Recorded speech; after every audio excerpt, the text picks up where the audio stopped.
Equation of the straight line, exercise 12A.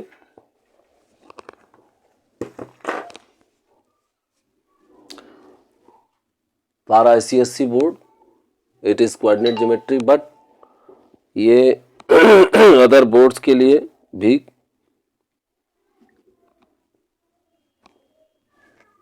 आप use कर सकते हैं, क्योंकि कोऑर्डिनेट ज्योमेट्री तो हर एक बोर्ड में है. Equation of the straight line, question ये है कि the line through A B parallel to the line C D. Line का पॉइंट ए का कोऑर्डिनेट ए 6 है और बी पॉइंट का 9 5 है. इसी तरह सी और डी का गिवन है. लाइन ए लाइन बी की जब पैरेलल है तो जैसे ये एक्स एक्सिस है, वाई एक्सिस है, अगर ए बी सी डी के पैरेलल है तो ए बी का ग्रेडियंट अगर m1 ले और सी डी का ग्रेडियंट m2 ले तो फार्मूला होता है कि ग्रेडियंट आपस में जब दो लाइन पैरेलल होती हैं तो इक्वल होता है. ग्रेडियंट का फार्मूला अगर 2 पॉइंट्स गिवन होते हैं, 2 पॉइंट दिए हैं जैसे कि यहाँ दिया है, तो हम लोग y1 minus y2 x1 minus x2 से निकालते हैं, या फिर y2 माइनस y1 और x2 माइनस x1. हमने y1 माइनस y2 और x1 माइनस x2 को यूज़ किया है, ये ए बी के लिए यूज़ किया है. इस फार्मूले को ए बी ग्रेडियंट हमने लिया तो x1 की जगह a, y1 की जगह x1 की जगह a, x2 की जगह 9, y1 की जगह 6, y2 की जगह 5. तो जब हमने इसको सॉल्व किया तो और इधर CD में x1 की जगह 4, x2 की जगह 7, y1 की जगह 1, y2 की जगह 4, m1 is equal to m2 में हमने पुट कर दिया और इसको सॉल्व किया तो a की वैल्यू 10 आ गई.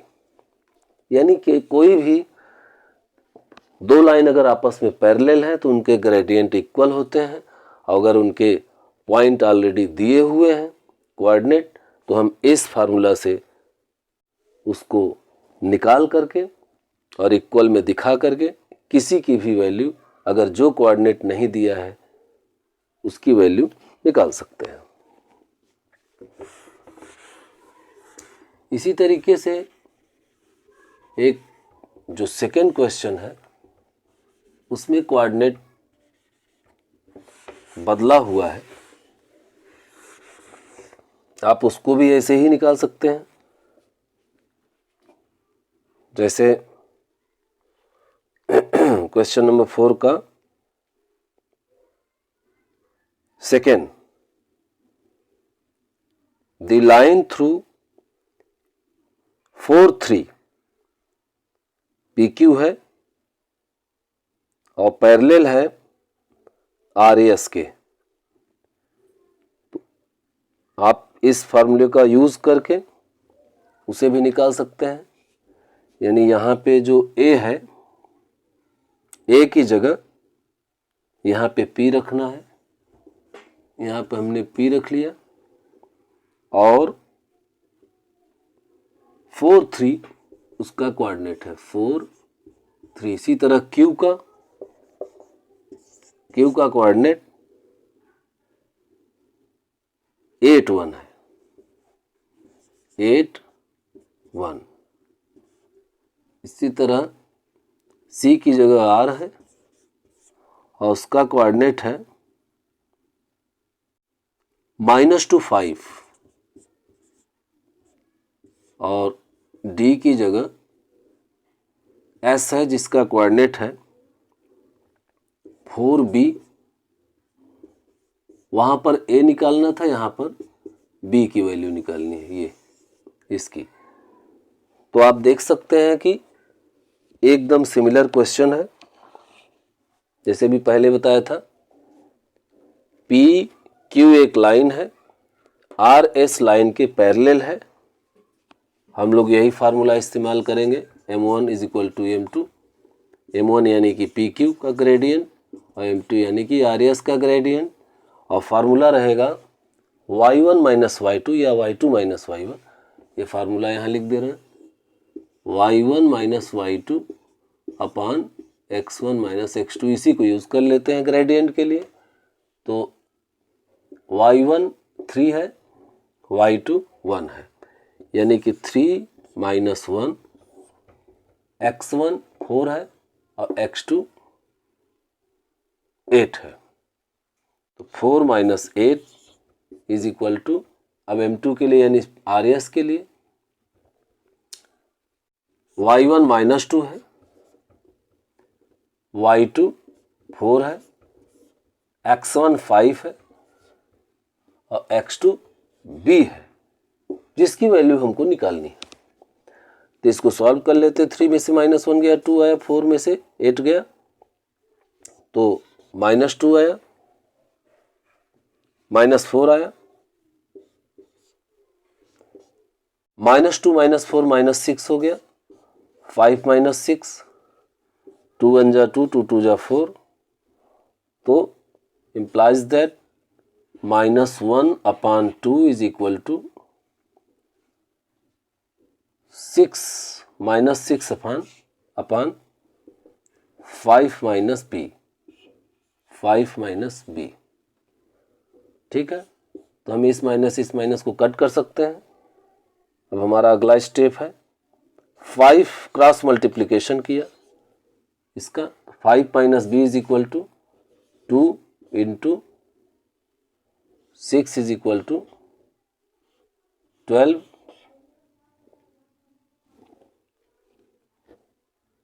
ठीक है, फिर से देख लें। अब ये x1 है, ये y1 है, ये x2 है, ये y2 है। तो 4 3 माइनस 1 जिससे -2 आया, उसके बाद 4 माइनस 8 जिससे -4 आया, 4 में से 8 -4, तो 2 2 जा 4, यानी कि -1/2, -1/2। ठीक, अब इसको लीजिए, ये 5 है यानी कि y1, ठीक है, y1, तो 5 यहाँ पे -2 आप यहाँ पे इस तरह ले सकते हैं। फिर से देख लें,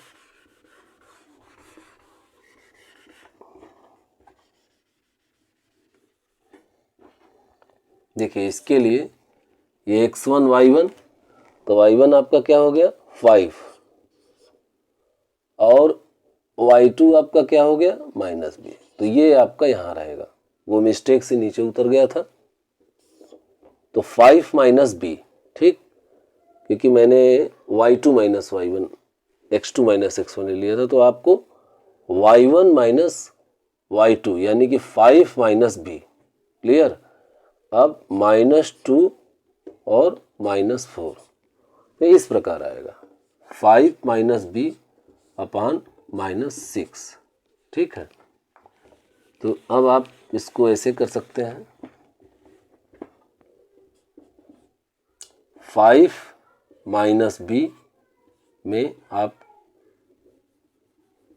2 से मल्टीप्लाई कर दीजिए, या इसको एक काम करिए, इसको आप ऐसे रख लीजिए, -1 अपान 2, 5 माइनस b अपान -6, तो इससे माइनस माइनस यहीं पे कट गया, और आप 2 3 जा 6 भी कर सकते हैं। तो आपका आ गया 5 minus b is equal to 3, यानी -b is equal to 3 minus 5। ठीक है, 3 माइनस 5, तो -b इज इक्वल टू -2 या फिर b इज इक्वल टू 2, इसको आंसर आपका आ गया। करने का ढंग वही रहेगा कि अगर कोई दो लाइन आपस में पैरेलल है तो आपको m1 is equal to m2 का फार्मूला यूज़ करना है। उसके बाद चाहे बी चाहे ए, बस आपको ये ध्यान रखना है कि y1 माइनस y2 रख रहे हैं तो x1 माइनस x2 रखिए, और अगर y2 माइनस y1 रख रहे हैं तो x2 माइनस x1 रखिए। रखने में अगर कोई गलती हो गई तो कैलकुलेशन नहीं हो पाएगा।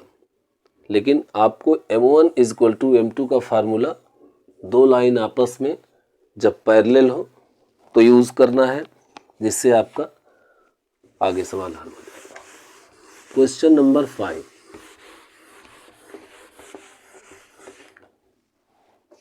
Question number 5, question number 5, question number 5, the line through इसमें परपेंडिकुलर है, सवाल वही है सेम,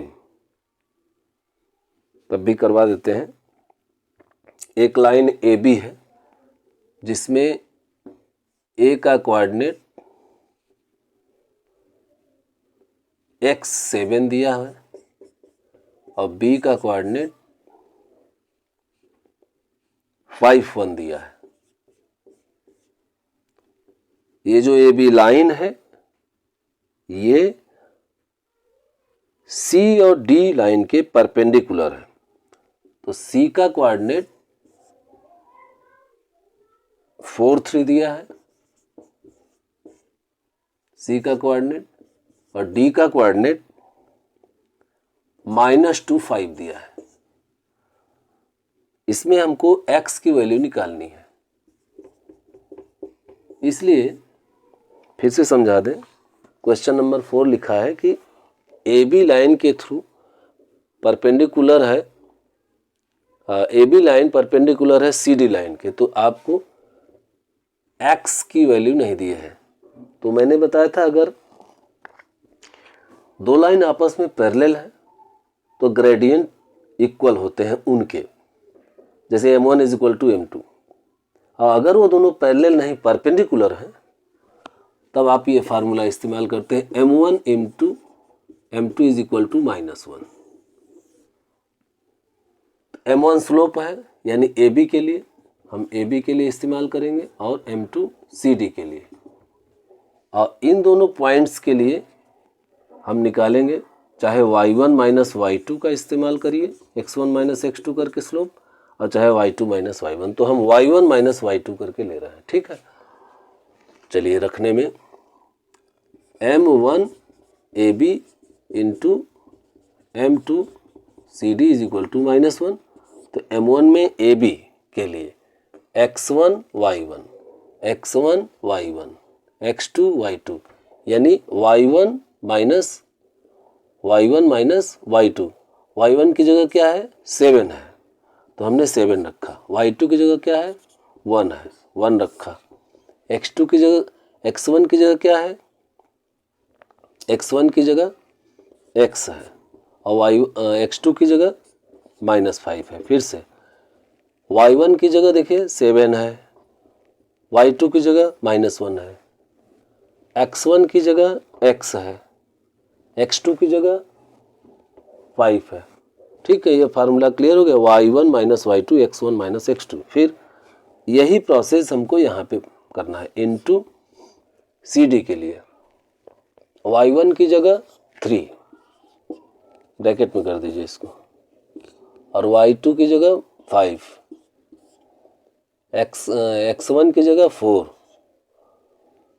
और माइनस x2 की जगह -2 इज इक्वल टू -1। अब इसको सॉल्व कर लेना है, 7 में से 1 गया 6 आया, x माइनस 5 इंटू 3 में से 5 गया -2, 4 -2 माइनस प्लस हो गया 6 हो गया, तो 2 3 जा 6 और 6 कैंसिल हो गए, तो x minus 5 is equal to ये माइनस है तो माइनस और माइनस इधर कट कर दीजिए, x minus 5 is equal to 1 यानी x इज इक्वल टू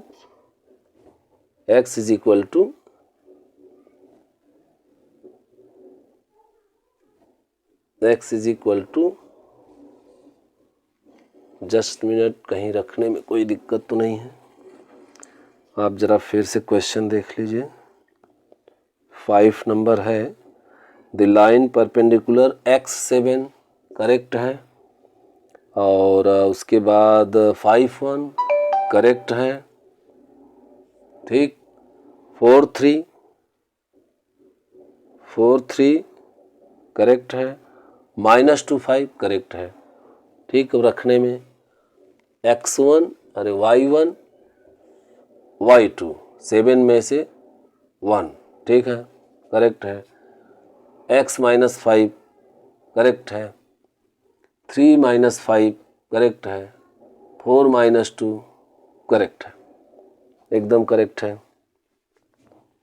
फिर इसको सॉल्यूशन कर लें। देखिए 7 में से 1 गया, -6, x-5 करेक्ट है, कोई दिक्कत नहीं है। 3 में से -5 गया, -2, 4 माइनस प्लस, हाँ ठीक है, करेक्ट है। तो ये 6 हो गया, तो 2 3 जा 6, यहाँ पे कट गया,